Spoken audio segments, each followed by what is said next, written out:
আদাটা বাটা হয়ে গেছে, এখন উঠিয়ে দেবো।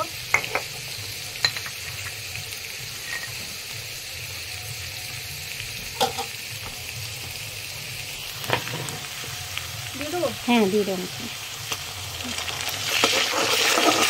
আদাটা এখানেই আজকে করে নেবো। এর ভেতরে হলুদ দিয়ে দেবো,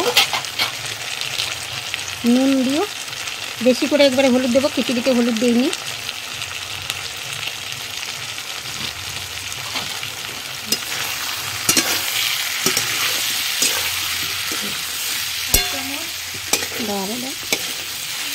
দু চামচ যাই যাই যাই, আর লাগে না এখন, পরে দেখে তারপর।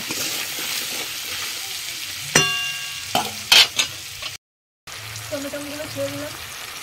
মিষ্টি দিয়ে দাও।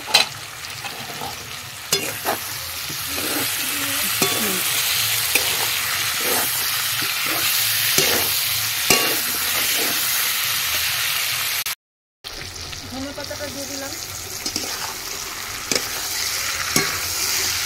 আচ্ছা এবার কড়াইটা ধরে নামিয়ে দাও। হ্যাঁ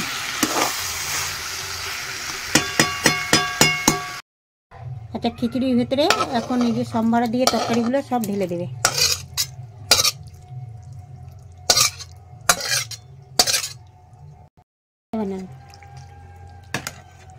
একবারে সম্বারা দিয়ে খিচুড়ির ভেতরে দিয়ে তরকারিটা ঢেলে দিয়ে একবারে নাড়িয়ে দিলাম। আজকে ডাল গোটা থাকবে? হ্যাঁ গোটা গোটা ডাল থাকবে আর সবজি দেওয়া রইলো। ওটা খেতে, খিচুড়িটা গোটা ডালের খিচুড়ি ভালো লাগে খেতে, সিদ্ধ চালের।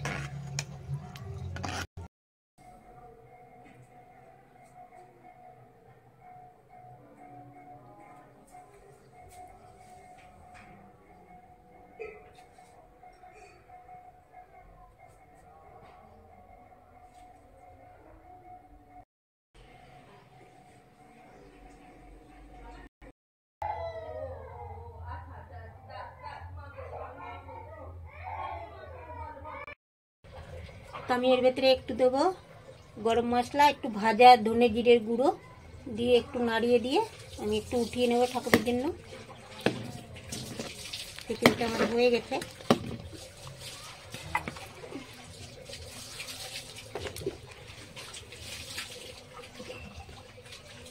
এটা ঠাকুরের জন্য দিয়ে দেবো। খিচুড়ি হয়ে গেছে, এবার নামিয়ে দেবো। তেল আমার গরম হয়ে গেছে, পাঁপড়গুলো ভেজে নেব।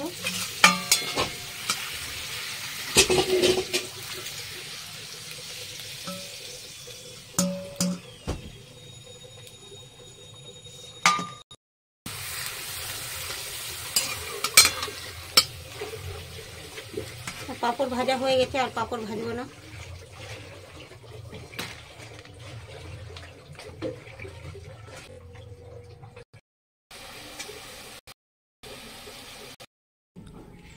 তো দেখলে বন্ধুরা, আজকে উপাস থেকে ঠাকুরের নামে, তারপরে ঠাকুরে একটু পায়েস করে দিলাম, আর বাদ বাকি ঘরে খাওয়ার জন্য খিচুড়ি টিচুড়ি করলাম। ওখান থেকেই ঠাকুরে একটুখানি দিয়ে দিলাম ঠাকুরে। আর এমনি তোমাদের আজকে আমার এই রেসিপিগুলো কেমন লাগলো, যদি তোমাদের ভালো লেগে থাকে তাহলে লাইক কমেন্ট শেয়ার করো, আর আমাদের চ্যানেলটা সাবস্ক্রাইব করো। আজকের মতন টাটা।